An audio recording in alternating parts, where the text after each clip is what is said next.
예수께서 이 첫 표적을 갈릴리 가나에서 행하여 그의 영광을 나타내심에 제자들이 그를 믿으니라. 그 후에 예수께서 그 어머니와 형제들과 제자들과 함께 가버나움으로 내려가셨으나 거기에 여러 날 계시지는 아니하시니라. 유대인의 유월절이 가까운지라. 예수께서 예루살렘으로 올라가셨더니 성전 안에서 소와 양과 비둘기 파는 사람들과 돈 바꾸는 사람들이 앉아 있는 것을 보시고 노끈으로 채찍을 만드사 양이나 소를 다 성전에서 내쫓으시고 돈 바꾸는 사람들의 돈을 쏟으시며 상을 엎으시고 비둘기 파는 사람들에게 이르시되 이것을 여기서 가져가라. 내 아버지의 집으로 장사하는 집을 만들지 말라 하시니 제자들이 성경 말씀에 주의 전을 사모하는 열심이 나를 삼키리라 한 것을 기억하더라. 아멘. 시너지 효과라고 하는 말이 있지요. 굳이 우리말로 번역을 하자면 상승 효과라고 할 수 있을 것인데요. 무엇을 두고 하는 말입니까? 서로 다른 것들을 하나로 합했는데 그 합한 것의 가치나 또 쓸모가 각각 따로 두었을 때보다 훨씬 더 클 경우에 그것을 일컬어서 시너지 효과다, 그렇게 말을 합니다. 저는 이러한 시너지 효과를 주로 식탁에서 경험을 하게 됩니다. 제가 샐러드를 먹을 때 특별히 이러한 시너지 효과를 맛보는데요. 제가 샐러드 드레싱 중에 가장 좋아하는 것이 사우즌 아일랜드 드레싱입니다. 인물만큼이나 입맛도 촌스럽죠, 그죠? 그런데 그것을 어떻게 만드는가 하면요, 아주 간단합니다. 케찹과 마요네즈를 1대1로 섞어 합하면 바로 사우즌 아일랜드 드레싱이라고 하는 것이 되더라고요. 이게 바로 뭡니까? 시너지 효과입니다. 근데 제가 왜 시너지 효과에 대해서 이렇게 장황하게 말씀을 드리는가 하면요, 오늘 우리가 열어놓은 이 요한복음 2장 속에서 우리가 그러한 시너지 효과를 맛볼 수 있기 때문에 그렇습니다. 요한복음 2장은 우리 모두가 잘 아는 바대로 우리가 아주 익숙한 그런 두 가지 사건이 여기에 담아져 있습니다. 하나는 갈릴리 가나 혼인잔치에서 우리 주님께서 기적을 베푸신 사건이고요. 또 다른 한 가지는 예루살렘 성전에서 예수님께서 성전을 정화하신 사건이 여기에 담아져 있습니다. 이 두 가지 내용은 각각 떼어놓고서도 묵상해 볼 때 귀한 교훈을 얻게 되지만, 그러나 이것을 함께 하나로 놓고 볼 때에 말하자면 시너지 효과, 보다 큰 교훈을 우리가 얻게 된다라는 사실이지요. 사실 이 두 가지 사건의 스토리는 시간적으로나 또 공간적으로 서로 너무나 떨어져 있고 벌어져 있는 그러한 일들이었습니다. 잘 아시는 바대로 혼인잔치는 언제 이루어졌습니까? 예수 그리스도께서 공생애를 시작하실 때에 그때 초대받아 가셔서 그곳에서 포도주를 만드시는 기적을 보여주셨죠. 그러나 이 성전 정화 사건은 반대로 예수 그리스도의 공생애 후반부에 십자가에 달리시기 전, 순환 전에 이루어진 일입니다. 그러니까 약 3년 정도의 시간적 괴리를 가지고 있어요. 또한 공간적으로 볼 때도 혼인잔치는 갈릴리 가나에서 이루어졌고요. 또 성전 정화 사건은 예루살렘에서 이루어졌습니다. 그 거리를 추산해 보면 약 100마일 정도가 된다고 하죠.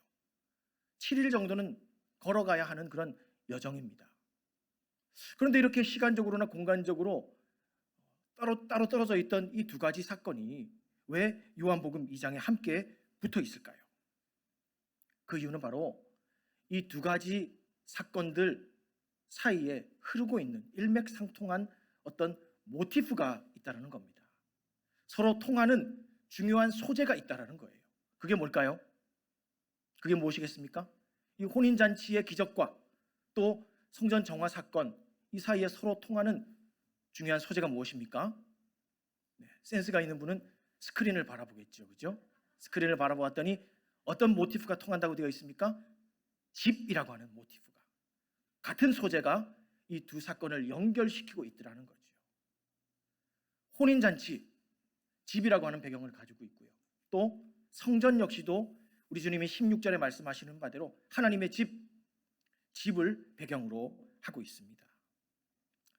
오늘 이 본문을 썼던 복음서 기자 요한이 바로 이것을 본 것이지요.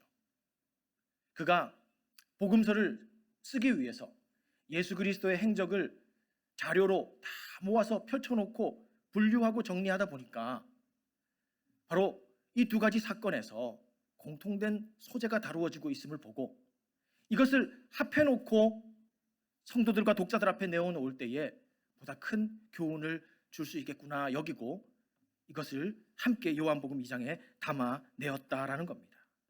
거룩한 메시지의 시너지 효과를 고려했던 것이죠. 그렇다면 여러분, 왜 집일까요? 왜? 집이라고 하는 것이 어떤 의미를 가질까요?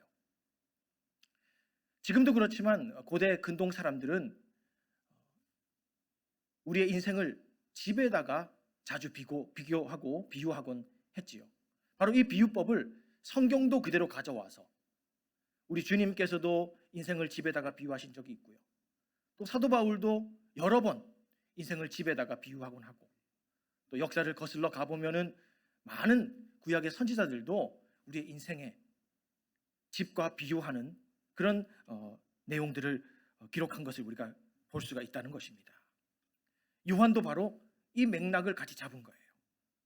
이 두 집 이야기를 통해서 인생 이야기를 한번 해보고 싶었던 겁니다. 과연 우리의 지어가는 이 인생집은 어떠한가? 그리고 어떤 집을 닮아 있는가 하는 것들을 살펴보게 하고 또 오늘 이 땅에서 세워가야 할 우리의 인생집을 어떻게 세워가야 될 것인지 결단케 한다는 것이죠. 그래서 오늘 이 시간에는 우리가 함께 이 두 집을 모델하우스로 세워놓고 이 집 저 집 함께 들락날락 해보면서 같은 점들도 한번 찾아보고 또 다른 점들도 찾아보면서 우리 인생집을 어떻게 세워가야 할지 다시 한번 깊이 묵상하고 또한 헌신하는 그런 복이 있기를 소원합니다. 그렇다면 먼저 우리는 이 두 집 이야기에서 같은 점들을 한번 찾아보기를 원합니다. 첫 번째로 이 두 집 이야기가 공유하고 있는 공통점 중에서 가장 먼저 지적할 것은 다름 아니라 예수 그리스도께서 이 두 집에 공히 계셨다라는 겁니다. 이 두 집에 계셨다. 결혼 잔치에도 계셨고 성전에도 계셨고 이 두 곳에 같이 계셨다는 것이죠. 그걸 요한이 지금 보여주고 있습니다. 무엇을 우리에게 교훈하고자 함입니까? 결혼 잔치와 성전의 예배, 잔치와 예배, 이 두 가지는요 바로 우리 그리스도인들의 삶의 양극단을 보여줍니다. 넓은 스펙트럼을 보여준다는 거죠. 예배로부터 잔치까지, 잔치로부터 예배까지 우리 그리스도인의 삶의 폭을 보여주고 있는 거예요. 그러면서 그 양극단에 우리 주님께서 계셨다라는 이 사실을 통해서 우리 주님께서 우리의 인생에 임하시는 그 현존이 조금의 사각지대도 없이 충만하게 우리 그리스도인의 삶에 덮어 임한다는 사실을 보여주고 있다는 것입니다. 사실 우리의 신앙의 통념 속에서 우리 주님께서 성전에 계셨고 예배에 참여하셨다, 납득하기가 쉬워요. 성전과 우리 주님 그림이 잘 맞습니다. 그런데 곰곰이 한번 생각해 보시기 바랍니다. 결혼잔치, 더 정확히 말하면 결혼식이 마쳐진 다음에 이루어지는 결혼 피로 현장입니다. 그곳에 우리 주님이 오셨고 계셨다. 이건 많은 생각을 하게 합니다. 여러분 이 땅에 사시면서 결혼식을 여러분들이 주관하시기도 했고 또 결혼식에 참여해 보기도 하셨을 것입니다. 특별히 가까운 가족들의 결혼식에 책임감 있는 그러한 역할들을 하셨을 분도 많이 계실 겁니다. 그런데 그 결혼 피로 현장 어떤 곳인가요? 우리의 일상과 어쩌면 좀 이렇게 구별되어지는 특별한 자리 같아요. 어찌 보면 아슬아슬하기도 하고 위태위태하기도 합니다. 저도 미국에 와서 사역을 시작하면서 결혼식에 참여를 해봤어요. 결혼식을 잘 마치고 나서 이제 결혼 피로연 전까지 잠시 시간이 있다고 밖에서 대기를 해달라는 거죠. 그래서 밖에 나가서 이렇게 서 있는데 저쪽에서 쨍쨍쨍쨍 하면서 잔을 막 부딪히는 거죠. 우리 교회 성도들인데, 물론 우리 KM 성도들은 아니었습니다만은, 그런데 그것을 보면서 저는 저렇게 식전에 알코올 없는 그런 샴페인과 칵테일도 좀 주나 보다 가봤더니 웬걸요, 가자마자 알코올 냄새가 확 나는 겁니다. 그런 곳이잖아요. 그리고 또 이제 결혼식 피로연이 시작되어지면 사회자가 마이크를 잡고 또 들러리들이 막 뛰어 들어옵니다. 괴성을 지르면서 또 막 춤을 추면서 막 들어와요. 또 게임을 한답시고 하객들을 데리고 진행을 하는데, 와, 정말 눈을 어디다 둬야 되는지를 모를 만큼의 상황들이 벌어지는 거죠. 결혼식이란, 결혼잔치란 이런 곳입니다. 그런데 우리 주님께서 우리 일상 속에서도 결코 평범치 않은 일상의 너무나 깊은 곳, 그곳에 오시더라는 거죠. 머무시더라는 거죠. 그리고 겨우 그냥 참고 견디시는 게 아니라 즐기십니다. 그리고 그 결혼잔치를 오히려 풍성하게 하시려고 기적의 선물을 내어놓지 않으셨습니까? 여러분, 왜 우리 주님께서 이토록 우리의 일상, 그것도 또 깊은 데까지도 찾아오시려 하는 것일까요? 그것은 다름 아니라 우리 주님께서 우리의 일상이 어떤 곳인지를 잘 아시기 때문입니다. 여러분, 우리의 일상은 어떤 곳입니까? 오히려 이 예배보다도 우리 주님의 은혜가 더 필요한 곳이 우리의 일상입니다. 이 예배보다도 주님의 기적이 더 필요한 곳이 우리의 일상이에요. 우리의 일상은 우리 인생의 절대적인 시간을 점유하고 있는 공간입니다. 거기에서 우리의 인생을 결정하는 수많은 결정들과 선택들이 이루어져 갑니다. 또한 그곳에서는 뼈아픈 실패도 있지요. 홀로 신음을 삭혀야 되는 상황도 만납니다.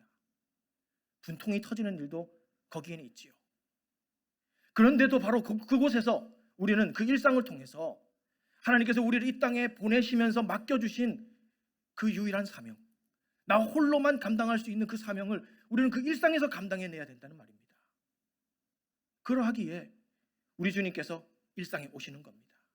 일상 깊은 곳까지라도 오시는 거예요. 그리고 그 일상을 치유하시는 거죠. 일상을 회복시키시는 겁니다.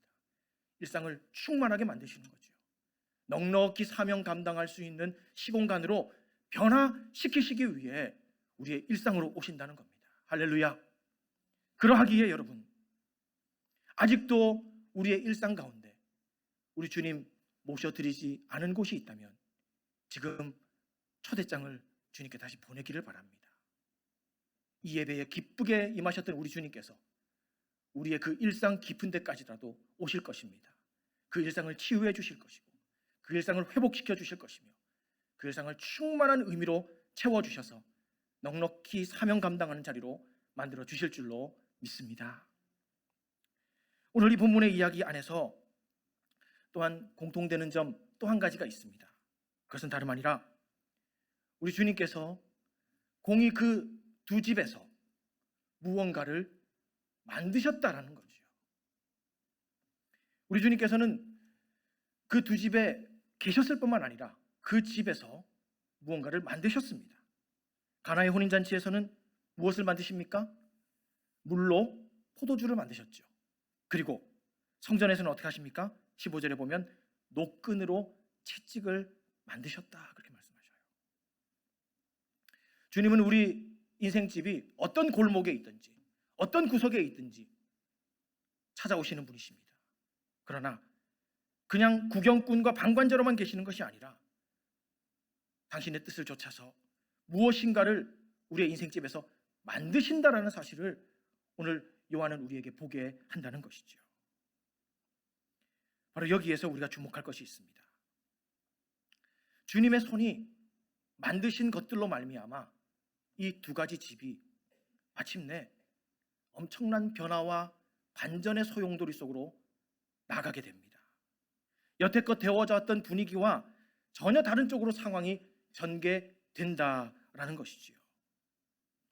먼저 가나의 혼인잔치를 볼까요? 주님께서 물로 포도주를 만드신 이후에 어떤 일이 벌어집니까? 그곳은 예수 그리스도의 첫 기적의 발생지요, 첫 표적의 발원지가 되어집니다. 우리 주님께서 만드신 물로 된 포도주를 맛보고 나서 사람들이 어떻게 합니까? 더 흥에 겨워서 축제의 노래를 부르고 춤을 춥니다. 그리고 나중이 더 나은 집이구나, 처음보다 나중이 더 나은 집이구나 라고 하는 칭찬을 이 신랑과 이 가정에 주더라는 것이지요. 변화지요, 반전이지요. 그런데 성전에도 변화와 반전이 있었습니다. 우리 주님께서 성전에 계시면서 노끈으로 채찍을 만들자 어떤 일이 벌어집니까? 양과 소들은 놀라서 달아나고 비둘기는 퍼덕퍼덕 날아오르고 돈은 쏟아지고 모였던 사람들은 다 쫓겨납니다. 난리가 난 것이지요. 그뿐이 아닙니다. 이 성전은요, 우리 주님께서 예언하신 것처럼 40년 후에 로마 군대들에 의해 짓밟혀서 폐허가 되어 헐어진 성전이 되고 맙니다. 여러분, 무엇을 우리에게 요한이 가르쳐주고 있습니까? 우리의 인생집에서 사람들이 만들어낸 결과물과 사람들이 이루어낸 성취가 전부가 아니라는 겁니다. 그게 결정적인 것이 아니라는 거예요. 그게 영원한 것이 아니라는 사실입니다. 오히려 우리의 인생집에서 우리 주님께서 만들어 가시는 일들 때문에 우리의 인생이 결정되어 가고 우리의 영원히 판가름 난다라는 사실을 말씀해 주고 있다는 것이지요. 여러분 보십시오. 그 혼인잔치에서 사람들은 포도주를 만들어냈습니다. 그런데 어땠습니까? 부족했어요. 그러나 그래서 그 잔치는 끝나버리고 맙니까? 아닙니다. 우리 주님께서 물로 포도주를 만드셔가지고 그 잔치를 이어주시는데 더 흥성거리는 복된 잔치로, 더 나은 잔치집으로 열어가셨다는 거죠. 반면에 성전은 어땠습니까? 사람들이 온갖 공교한 기술로 금을 발라가며 지었고 무수한 재물들을 가져다 놓은 이 성전은 어떻게 됩니까? 주님께서 노끈으로 채찍을 만드시자 사람들이 아무리 힘쓴 것들 어찌 됩니까? 달아나 버리고 무너져 버리고 말지 않았습니까? 여러분, 사람의 실패 때문에 결국 망하는 것이 아닙니다. 사람의 성공 때문에 결국 흥하는 것도 아닌 것입니다. 요한은 우리로 하여금 바로 그것을 주목하라 합니다. 우리가 표면을 보면, 액면을 보면 사람이 보이고 사람이 만든 그 결과들만 보이지만 그 너머 이면을 보게 될 때 우리 주님께서 만들어 가시는 역사를 우리가 통찰해 볼 수 있고 눈떠 볼 수 있고 또 그것에 우리의 헌신을 들여서 그 귀한 역사에 동참하며 동역할 수 있게 하신다는 사실입니다. 오늘도 이 시간에 하나님께서 우리 한 사람 한 사람의 시선을 고쳐주셔서 더 이상 사람의 일만 보고 그 현실만을 보면서 우리의 판단의 끝을 내리지 말고 그 이면을 들여다보며 우리 주님께서 엮어가시고 만들어가시는 그 신실하신 역사를 우리가 통찰해내면서 읽어내면서 그 역사를 함께 이루어가는 동역자로 설 수 있기를 주님의 이름으로 축원합니다. 그렇다면 이제 우리 이 두 집 이야기를 조금 다른 관점으로 한번 살펴보고자 합니다. 우리는 지금껏 가나의 혼인잔치 집과 또 성전의 운명이 결국 이렇게 달라졌다라는 사실을 우리가 살펴보았는데 과연 그 이유가 무엇일까요? 분명 두 집 모두에 우리 주님 같이 계셨고 두 집 모두를 위해서 일하셨어요. 무언가를 하셨어요. 만드셨어요. 그런데 왜 이렇게 다른 운명으로 갈라져 버리고 말았을까요? 그것은 바로 이 두 집 사건 속에 다른 점들이 두 가지 있었는데 그 두 가지 때문이었다는 것입니다. 무엇일까요? 무엇이 달랐을까요? 첫째로 그 두 집에서는요, 우리 주님 예수 그리스도께서 차지했던 비중이 너무나 달랐습니다. 다시 말해 이 두 집 스토리 속에서 우리 주님의 역할과 또 위치가 너무나 현저히 달랐다는 것입니다. 먼저 가나의 혼인잔치집에서 우리 주님이 어떤 분이셨는가를 생각해 볼까요? 우리 주님은 그곳에서 한마디로 본질적 문제의 해결자였습니다. 왜 그렇게 말할 수 있죠? 당시 팔레스틴에서 결혼잔치를 해갈 때 포도주의 유무는 본질과 관련된 문제입니다. 포도주가 부족하면 식혜 좀 더 내오고 수정가 좀 많이 이렇게 내오고 하면 되는 문제가 아니었어요. 당시 팔레스틴에서는 포도주가 잔치의 모든 것을 다 결정했습니다. 본질이에요. 그래서 잔치 중에 3일부터 7일까지 벌어진 그 결혼잔치 중에 중도에 포도주가 떨어지면 소홀한 대접이라고 해가지고요, 법정에도 서야만 했던 상황입니다. 그런데 우리 주님께서 어떻게 하셨다고요? 바로 그곳에서 그 본질의 문제를 해결해 주시는 분으로 요청되었고 인정되었고 또 일하셨고 또 그것에 사람들이 순종했다라는 거죠. 그런데 성전에서는 어땠습니까? 성전에서는 우리 주님 어떤 위치와 어떤 역할을 담당하시던가요? 그 성전에서 우리 주님은 장사꾼들, 그들의 주머니나 채워줄 수 있는 한 명의 고객처럼 여겨졌습니다. 여러분, 우리 주님이 누구십니까? 그분은 참된 성전 아니십니까? 영원한 성전의 실체 아니십니까? 그런데 참된 성전, 영원한 성전이 지금 예루살렘 성전에 오셨는데 그분에게 요구된 역할과 그분에게 부여된 위치가 단지 물질적인 이익을 조금 더 얻게 해주는 여러 사람들 중에 하나였다라는 사실을 본다는 것입니다. 바로 이 두 집에서 우리 주님께서 감당하셨던 그 역할의 차이가 이 두 집의 운명을 갈라놓았다라는 사실입니다. 그렇다면 사랑하는 여러분, 이제는 우리에게 질문을 한번 해볼 필요가 있습니다. 우리의 인생집에 우리 주님은 과연 누구신가 하는 거죠. 요한은 그것을 물어보라고 우리에게 요청합니다. 우리의 인생집에 우리 주님은 누구십니까? 단지 때때로 우울감에 빠져드는 우리의 정서에 조금의 안위를 주는 그런 분이신가요? 우리의 일과 사업이 오늘은 좀 더 잘 풀리도록 도와주시는 그런 역할을 하는 분이십니까? 오늘 하루길 우리의 가족들 교통사고 안 나고 잘 귀가할 수 있게끔 길 열어주시는 그런 분이신가요? 우리의 노후가 보다 더 안락하게 웰빙을 누리며 맞춰질 수 있도록 챙겨주시는 분이십니까? 아니면 이 땅을 살면서 좀 품위 있는 종교인처럼 행사할 수 있도록 주여 주여 이름 부를 수 있는 그런 분이신가요?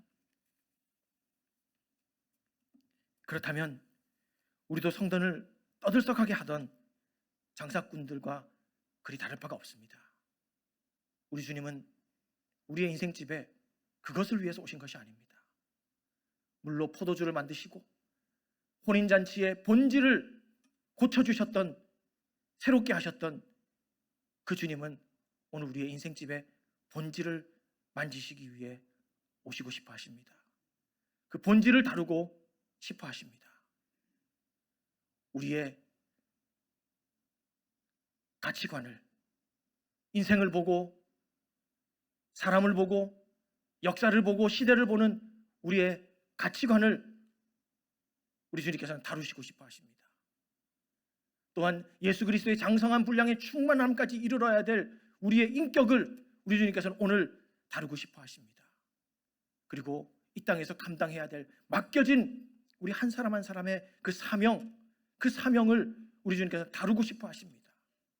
우리로 하여금 진정으로 우리 되게 하는 그 본질, 바로 이러한 관점과 또한 인격과 또한 이러한 사명을 우리 주님께서 다루고 싶어 하시고, 그래서 함께 만들어 가자고 우리 집에, 우리의 인생집에 찾아오신다는 사실입니다. 여러분, 내가 과연 우리 주님을 어떻게 인식하고 인정하고 있는가 하는 것을 우리가 확인해 보려면요, 우리의 기도를 바로미터로 삼아 보면 됩니다. 여러분, 엎드릴 때마다 우리가 주님 앞에 내어놓는 기도의 제목들을 보세요. 그 기도의 제목들 속에서 우리 주님은 나에게 이런 분입니다 하는 것을 우리가 다 드러내게 됩니다. 여러분, 그 기도 제목 속에서 얼마나 우리의 본질이 다루어지는 기도의 제목들을 주님 앞에 내어드리고 있나요? 그 본질을 주님께서 만져주시는 그 기도의 제목들로 언제 우리가 하나님 앞에 고요한 어둠 속에 주님 이름 부르며 엎드려 본 적이 있으십니까? 그 기억이 언제신가요? 오늘 이 시간 우리 주님께서 우리의 인생집에 오신 것은 우리의 인생의 본질을 고치시고 우리를 알고 마침내 하나님 기대하신 바로 그 사람이 되게끔 하시기 위해 우리의 인생의 본질을 다루고 만지려 고치려 오신다는 사실을 깨닫고서 오늘도 우리 주님의 손앞에 우리의 인생의 본질을 내어드리고 맡겨드릴 수 있는 복된 결단이 있기를 축원합니다. 또한 한 가지, 우리는 이 두 집 이야기에서 서로 다른 점 한 가지를 더 찾아보게 됩니다. 이 두 집의 기사를 우리가 보게 되면 우리 주님의 말씀 그리고 사람의 행동, 이 두 가지의 위치가 서로 다르다라는 사실을 우리가 보게 됩니다. 가나의 혼인잔치 집을 먼저 볼까요? 가나의 혼인잔치 집을 보면 우리 주님의 말씀과 사람의 행동이 어떤 질서로 나오는가 하면 우리 주님께서 먼저 말씀하시죠. 항아리에 물을 채우라고, 그리고 연회장에게 갖다 주라고. 그때마다 그 종들 바로 물을 채우라 하면 채우고 갖다 주라 하면 갖다 주면서 우리 주님께서 행하신 말씀 바로 이후에 그들의 행동이 뒤따르고 있다는 사실을 우리가 보게 됩니다. 그런데 성전의 정황은 어떨까요? 성전의 정황은 우리 주님께서 하신 말씀 앞에 장사아치들, 장사꾼들의 행동이 부산스럽게, 바쁘게, 복잡하게 진행되고 있는 것을 우리는 보게 됩니다. 오늘 본문 속에 우리 주님께서 16절에서야 말씀하십니다. 그런데 14절과 15절에 장사꾼들의 파는 행위, 앉아있는 행위, 또 돈 바꾸는 행위, 이런 것들이 부산스럽게 이루어진 것을 우리가 본다는 것이죠. 여러분, 이것이 중요한 차이입니다. 이 두 집의 엄청난 차이가 여기에서 발견됩니다. 주님의 말씀과 나의 행동이 어떤 순서적인 질서를 가지고 있느냐, 이것이 중요하다는 것이죠. 사랑하는 여러분께 도전하기 원합니다. 우리의 삶에 과연 하나님의 말씀과 우리의 행동은 어떤 순서를 가지고 있습니까? 어떤 질서에 놓여 있는지요? 제가 10년 전에 가족들을 데리고 미국으로 유학을 왔을 때 LAX 공항에 저희를 픽업해러 오주신 한 분이 계셨어요. 게스트하우스까지 우리를 데려다 주는데 그분이 미국에서 잘 살기 위해서는 이런 몇 마디 말을 잘해야 된다라고 가르쳐 줬는데 그 중에 한 마디 말이 무엇인가 하면요, 한번 따라해 볼까요? After you. 예, after you. 먼저 가세요 라고 하는 양보의 미덕을 보이는 것입니다. 이렇게 제게 일러줬습니다. 공감하시죠? 그죠? 그런데 여러분, 이 after you는요, 우리가 미국 생활 여유를 가지고 또한 이 사회와 함께 잘 하나 되어 가면서 살게 하는 원리만이 아닙니다. 바로 우리 앞에 있는 순례의 길, 저 천성을 향한 철로 역정, 바로 그것을 감당해 나갈 때도 우리가 붙들어야 될 너무나 중요한 원리입니다. 하나님의 말씀이 주일 우리 앞에 열어지고 하나님의 말씀이 새벽 우리 앞에 열어지고 그러할 때에 그 말씀을 향해 우리가 고백하는 것이죠. After you.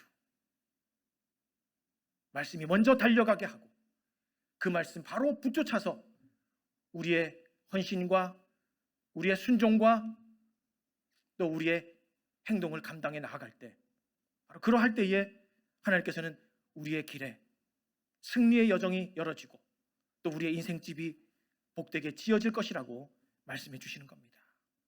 어찌 보면 성경은요, 너무나 단순한 스토리입니다. 어떤 스토리입니까? 하나님의 말씀이 있기 전에 행동했던 사람들의 실패의 스토리가 성경이고요, 또한 하나님의 말씀 후에 행동했던 사람들의 승리의 스토리가 바로 성경입니다. 여러분, 롯을 아시죠? 소돔과 고모라 땅을 마치 여호와의 동산처럼 여기고 선택하고 달려갔던 그 롯의 인생을 한번 보십시오. 하나님의 말씀이 그의 정황 속에 언제 임하는지 아십니까? 그가 소돔과 고모라 땅을 선택하고 달려나가는 이후에 아브라함 홀로 머물러 섰던 그 언덕에 하나님의 말씀이 임합니다. 조금만 더 기다렸다면, 하나님의 말씀을 받고 선택했더라면 롯의 선택이 달라졌을 것인데요. 여러분, 베드로는 어떻습니까? 우리 주님을 3번이나 부인했던 베드로, 그 3번 부인하는 과정 속에 그가 놓친 것이 하나 있었습니다. 뭘 놓쳤습니까? 주님께서 하신 그 말씀을 놓쳤어요. 그 말씀을 먼저 기억했고 앞세웠더라면 베드로도 역시 다른 삶을 살았을 것입니다. 여러분, 반면에 하나님의 말씀 후에 행동하며 승리했던 사람들도 우리가 찾을 수 있습니다. 여러분, 모세, 그는 가시떨기에 불붙은 하나님의 임재 앞에서 하나님의 말씀을 듣습니다. 내 손에 있는 것이 무엇이냐? 지팡이니이다. 그것을 내 앞에 던져라. 말씀이 떨어지자마자 모세는 그 지팡이를 던집니다. 뱀이 됐던 지팡이를 잡으라 하여 잡았더니 그 지팡이가 어찌 됩니까? 하나님의 지팡이가 되었다라고 성경이 말해요. 홍해를 향해 내어밀면 홍해가 갈라지고, 반석을 쳐서 명하면 반석이 깨어지고, 이스라엘로 하여금 저 가나안 땅을 향해 나아가는 첩경을 열어줄 수 있는 이정표가 되었던 것입니다. 여러분, 사도 바울은 어떻습니까? 하나님의 말씀 앞에 그의 학벌과 지혜와 입술을 내어드립니다. 그래서 하나님께서 결국 그에게 무엇을 얻게 하십니까? 유럽 대륙을 얻게 하셨습니다. 할렐루야.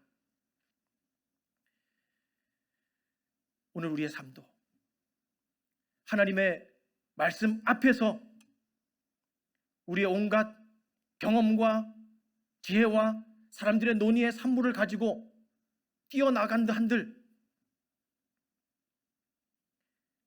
그것이 결국 우리의 삶의 진정한 승리를 보장해 주는 것이 아니라, 하나님의 말씀이 우리에게 임한 이후에 그 말씀에 아멘하며 순종하며 그 말씀 붙쫓아 따라 나아갈 때에 마침내 1.1획이라도 반드시 없어지지 아니하고 이루리라, 다 이루리라 말씀하신 우리 주님의 약속 안에 담겨 있는 이 놀라운 말씀의 권세가 우리의 삶을 이끌어갈 것이고, 그 말씀에 우리의 생각을 편승시키고, 그 말씀에 우리의 감정과 우리의 언어와 우리의 삶의 방식과 우리가 감당하는 사역의 방식을 순종시켜 나아갈 때 우리 역시 그 말씀의 성취와 더불어서 이 땅 가운데서 참되고 영원한 성취를 이루는 복된 인생집이 될 줄로 믿습니다. 말씀을 맺고자 합니다. 우리는 매 순간 인생집을 지어가는 자들입니다. 수많은 결단과 결정과 선택으로 우리의 인생집이 지어져 갑니다. 여러분, 어떤 집이 되기를 바라십니까? 요한복음 2장 속에 담아져 있는 이 2집 중에 어떤 집을 향한 섭리가 여러분의 인생집에 충만히 내려지기를 원하십니까? 갈릴리 가나 혼인잔치에 이루어졌던 그 아름다운 섭리가 여러분들의 인생집에 충만히 드리워지기를 소원합니다. 이를 위하여서 우리 주님을 우리의 인생의 본질적 해결자로 우리가 여기고, 우리의 본질이 주님의 손에 의해서 고쳐지고 만져지고 회복되고 충만해짐으로 말미암아 그 신실하신 능력 있는 목수께서 우리의 인생의 집을 새롭게 아름답게 건축해 주시는 그런 복을 누려야 될 것입니다. 또한 우리 주님 주시는 그 말씀, 그 말씀에 우리의 순종을 더함으로 말미암아 그 말씀이 성취해 가시는 그 놀라운 역사 안에서 기적이 상식이 되고 하늘의 신비가 우리의 일상이 되는, 그리하여서 우리의 인생집이 보다 더 즐겁고 나중에 더 나은 그러한 축제의 장으로 놀랍게 변화되어지고 또한 놀랍게 펼쳐져 나아가는 그 복을 함께 누릴 수 있는 우리 뉴라이프 가족들 되시기를 주님의 이름으로 축복합니다.